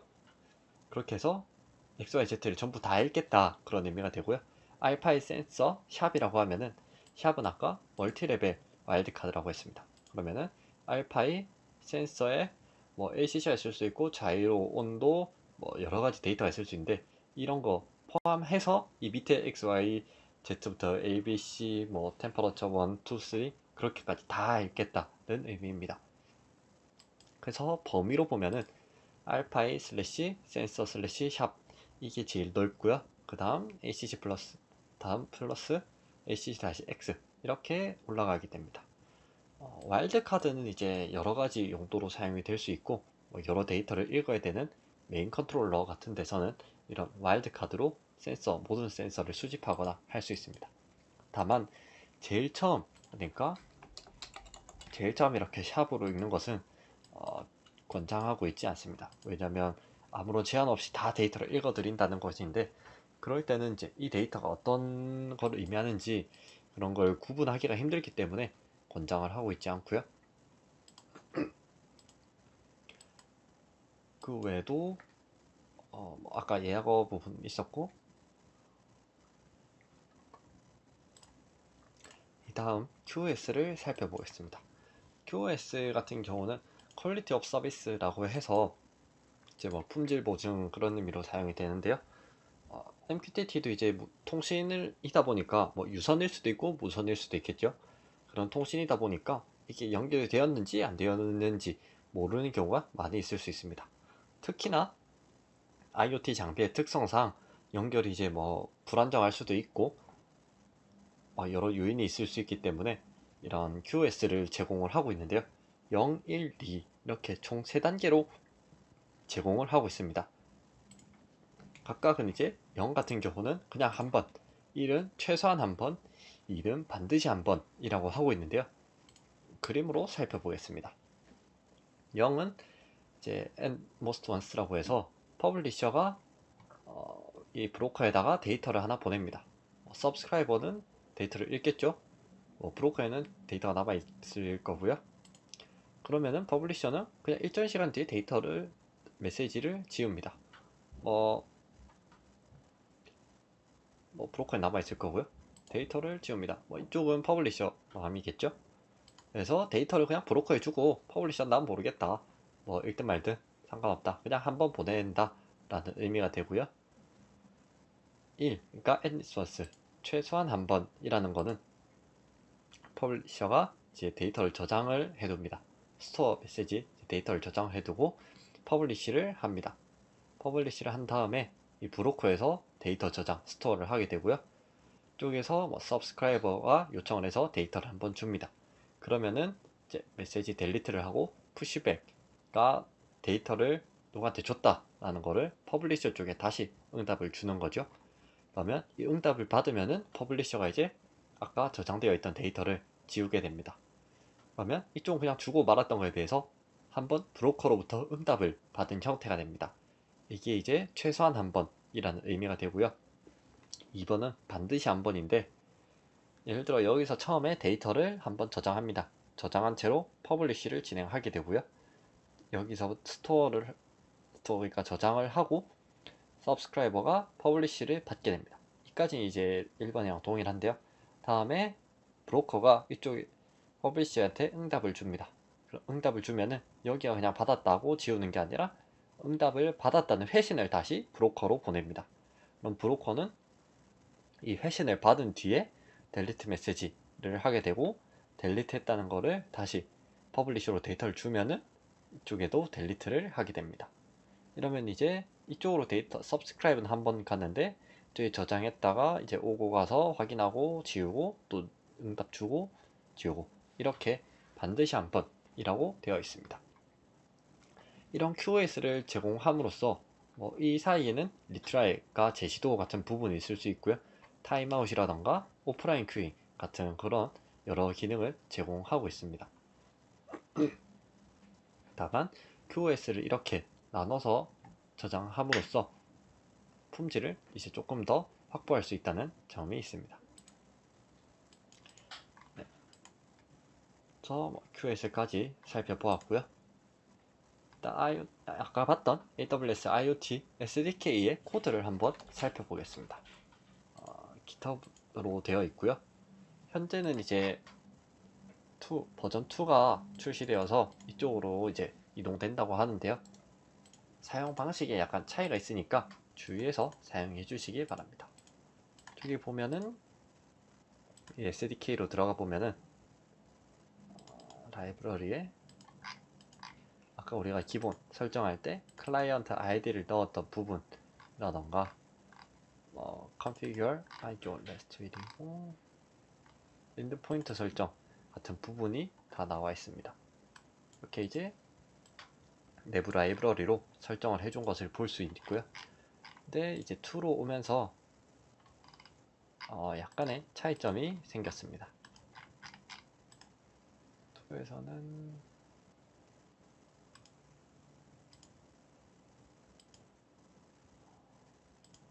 IoT 잡스 같은 걸로 보면은 그냥 샘플에서 데이터를 한번 살펴보겠습니다. 퍼블리시 서브스크라이브 예제를 보면은 아규먼트들 다 읽어오고, 메인에서 보면은 크레덴셜 프로바이더가 아까랑 조금 다르게 설정이 되어 있고요. 처음 클라이언트를 생성하고 연결을 하는 부분도 이쪽에서 엔드포인트랑 리전 그리고 CA 인증서 같은 거 그리고 클라이언트 아이디까지 한 번에 다 넣고 있는 것을 볼 수 있었습니다. 반면 이쪽에서 샘플을 보면은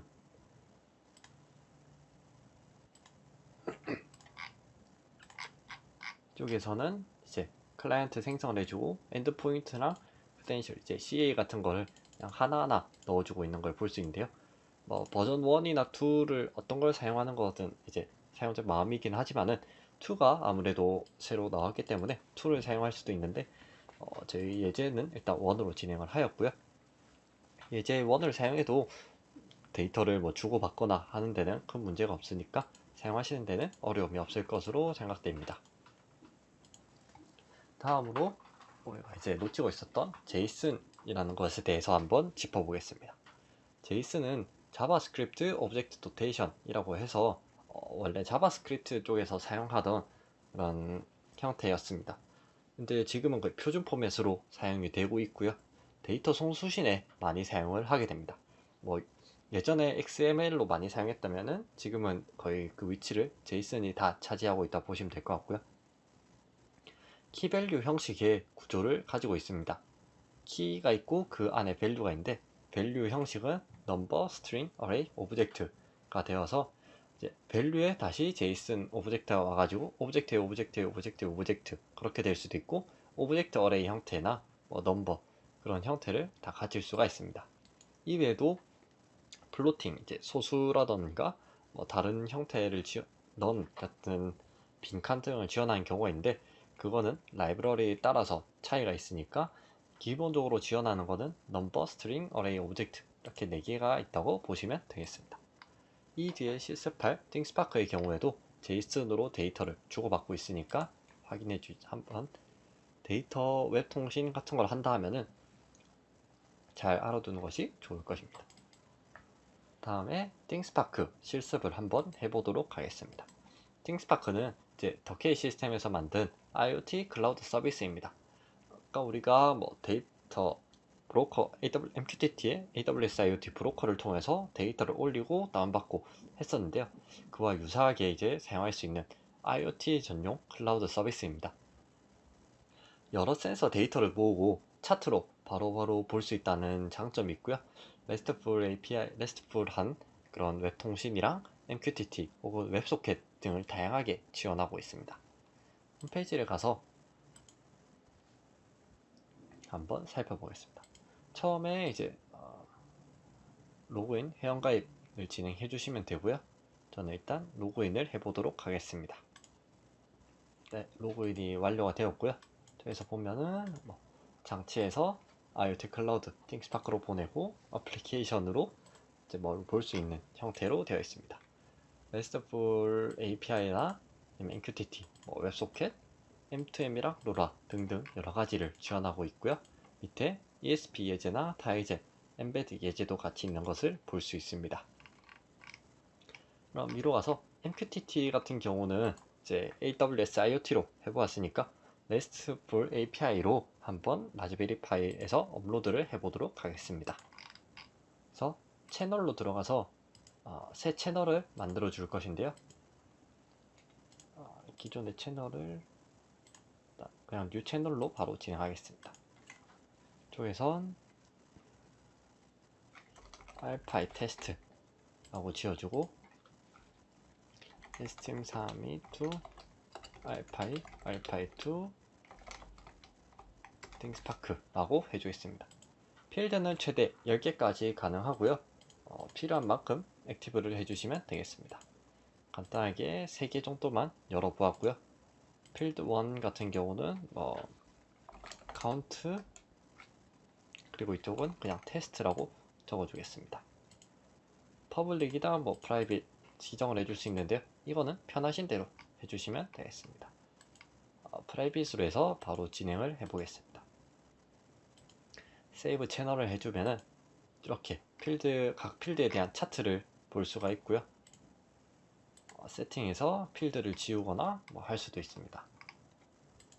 이제 여기에서 API 키를 봐야 되는데요. 이 API 키가 있어야지 데이터를 업로드하거나 혹은 여기 6574라는 거는 저희 클라이언트 아이디입니다. 내 클라이언트는 여기 있고 API 키를 확인해야 일단 데이터를 업로드 할 수 있으니까 API 키를 반드시 확인해 주시기 바랍니다. 일단 RESTful이라고 하면은 클라이언트 서버 구조를 가지는 형태로가 되어 있고요. 스테이트레스를 특징으로 뽑고 있습니다. 스테이트레스라 하면은 이제 상태는 클라이언트, 즉 우리 이런 웹 브라우저 같은 데만 저장이 되어 있고, 서버는 스테이트를 저장하지 않는다. 그러니까 얘가 뭐 저장이 됐는지 혹은 뭐 실행 중인지 아닌지 그런 걸 서버는 저장하지 않는다 라는 의미를 갖고 있습니다. URI를 이제 요청을 하고 있는데요. URI는 Uniform Resource Identifier라 해서 자원 고유 식별자라는 의미가 됩니다. 그래서 이 장로가 정확히 어떤 건지, 어디에다가 요청을 하는 건지 알고 거기에 상태 get이나 post, put, delete 그런 상태를 보내고 동작을 하는 그런 방식을 RESTful API라고 볼 수 있습니다. 그러면 데이터 업로드 테스트를 바로 해보도록 하겠습니다. 쪽에서 진행을 해줄 텐데요. 파이썬에 request라는 모듈이 있습니다. request라는 모듈을 이용하면은 이제 RESTful API를 간편하게 사용을 할 수가 있고요. 빔으로 thingspark upload.py로 만들어 주겠습니다. import request로 리퀘스트 모듈을 가져와 주고요. URL을 지정해 줍니다. https로 해서 api.thingspark.co.kr update로 데이터를 보내줄 것이고요. 파라미터를 지정을 해줄 건데요. 파라미터는 일단 API 키는 반드시 필요하고 그 다음은 필드 1, 2, 3 그렇게 넣어주면 됩니다. 일단 API 키 같은 경우에는 아까 여기서 봤던 이 API 키를 그대로 넣어주시면 되겠습니다. 이쪽에다가 문자열 형태로 넣어주시면 되고요. 그리고 밑에 필드 1이란 곳에는 데이터를 1이라고 해서 넣어주겠습니다. 이쪽은 이제 제이슨이랑 비슷한 그런 형태, 파이썬의 딕셔너리 타입인데요. 제이슨이랑 딕셔너리는 쉽게 왔다 갔다 할 수 있고 구조도 비슷하게 가지고 있습니다. 이쪽이 키, 이쪽은 밸류 형태고 둘 다 스트링 형태로 이쪽은 다 스트링 형태, 키는 다 스트링 형태가 되고요. 밸류는 스트링이 올 수도 있고 넘버가 올 수도 있고 그렇게 되어 있습니다. 다음은 R을 봤는데 R은 request.get 쪽에는 URL과 파라미터를 넣어주겠습니다. 이렇게 되면은 이 URL 뒤에 물음표 해서 API 키는 이렇게 NG와 N 쭉 가고 다음 엔드 표시로 꺾고 이제 필드 1은 값이 얼마다 그렇게 쭉 넣어줘야 하는데요. 그런 걸 이제 파라미터를 넣어줌으로써 이 리퀘스트 모듈이 알아서 다 만들어서 데이터를 전송해 줍니다. 프린트로 이제 리턴 받은 데이터를 보는 것까지 해보도록 하겠습니다. 저장을 하고 나간 뒤에 파이썬으로 업로드를 실행해 봅니다. 이제 데이터가 0이 아닌 다른 데이터가 오면은 업로드가 완료되었다는 의미가 되고요. 뷰를 보면은 이 시간에 현재 데이터 1이라는 데이터가 업로드 된 걸 볼 수 있습니다. 이쪽에 필드 2는 아무 데이터를 안 줬으니까 데이터가 들어와 있지 않을 것이고요. 이거를 조금 변환해서 필드 1을 3이라고 하고 필드 2를 5라고 해서 보내보겠습니다. 추가할 때는 반드시 콤마로 구분을 해줘야 합니다. 저장한 뒤에 띵스파크 업로드를 실행해보면은 데이터가 도착을 했고요. 뷰를 다시 한번 눌러보면은 1에서 3으로 들어왔고 이쪽은 5라는 데이터가 들어온 걸 알 수 있습니다. 이쪽에서 채널 상태를 보면은 생성된 날짜, 업데이트된 날짜, 마지막 엔트리, 이제 마지막 데이터가 언제 들어왔는지를 볼 수 있고 엔트리 이제 데이터가 몇 개 들어왔는지 볼 수 있습니다. 데이터를 이제 이렇게 보내면은 이쪽에서 바로 그래프로 볼 수가 있고요. 확대하면은 지금의 데이터가 몇 개 없긴 한데 데이터가 1시간에 하나 혹은 1분에 하나씩 해서 계속 쌓이면은 온도 값 같은 경우는 온도 모니터링을 위한 그런 데이터가 나올 것입니다. 다음으로는 이제 이 데이터를 한번 읽어 볼 텐데요. 읽는 거는 이쪽에 여러 방식이 있습니다. 이쪽은 이제 채널 엔트리 했던 부분인데 아까 우리가 만들었던 그런 업데이트랑 같은 양식이라고 보시면 되겠습니다. 혹은 이거를 그대로 복사해서 한번 테스트도 해보겠습니다. API라고 하면은 보통 계속 바뀔 수 있기 때문에 이쪽에서 채널스 엔트리즈 하고 API 키와 필드 1, 2 다 되어 있습니다. 이렇게 해서 업로드를 한번 해보겠습니다. 보면은 아까랑 동일하게 이렇게 3 그리고 5라는 데이터가 업로드 된 거를 볼 수가 있고요. 일단 이쪽에 지금 현재 맞춰져 있으니까 이 방식으로 맞춰주시면 되겠습니다. 앞에 있는 get은 이제 HTTP 메소드 방식인데 일단 현재는 다 get 방식을 사용하고 있습니다. 데이터를 가져오는 거를 해볼 텐데요. 보면은 몇 개의 리절트 10개를 가져오는 부분 혹은 이러면은 모든 걸 다 가져오고요. 제일 라스트만 가져오는 거 필드 엔트리 이제 특정 필드에만 가져오는 부분이 있습니다. 이 부분을 이제 라스트부터 한번 가져와 보도록 하겠습니다. thingspark get.py 라고 지어주고요. 위에 똑같이 import request 모듈 그리고 URL은 last를 가져와 보겠습니다. 이쪽에 있는 이 65714라는 거는 이쪽 채널 ID를 의미하게 됩니다. 이렇게 되어 있고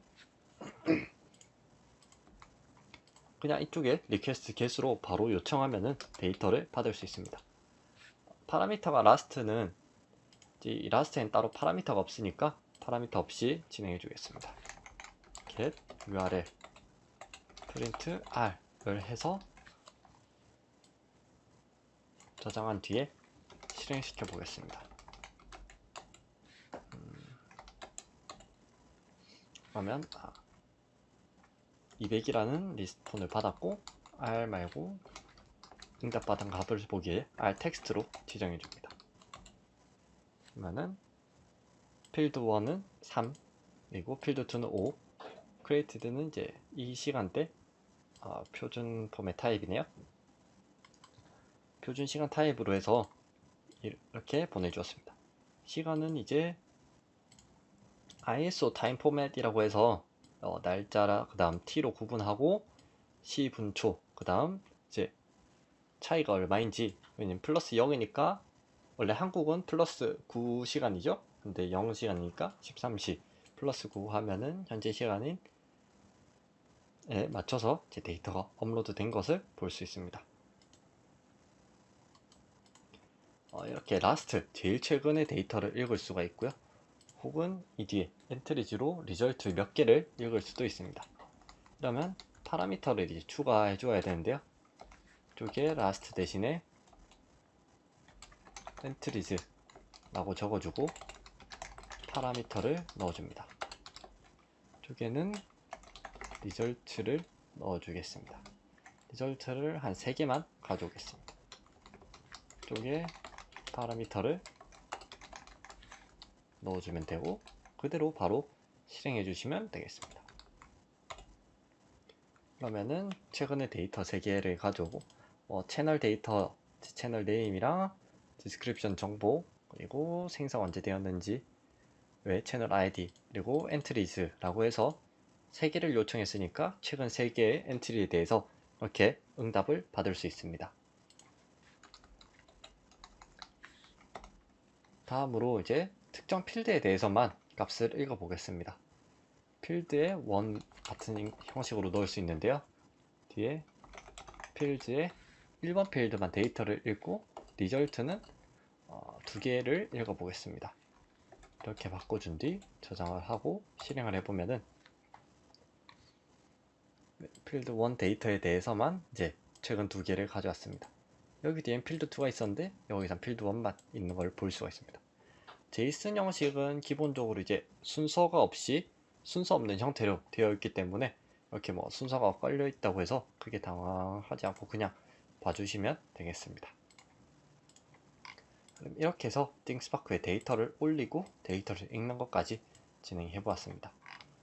이것으로 이제 STM32 CubeMX에서 UART 통신을 통해 라즈베리 파이로 데이터를 전송하고 그 데이터를 MQTT 프로토콜을 통해서 AWS IoT로 업로드하거나 thingspark로 업로드 그리고 가져오는 것까지 진행해 보았습니다. 이것으로 마치도록 하겠습니다. 감사합니다.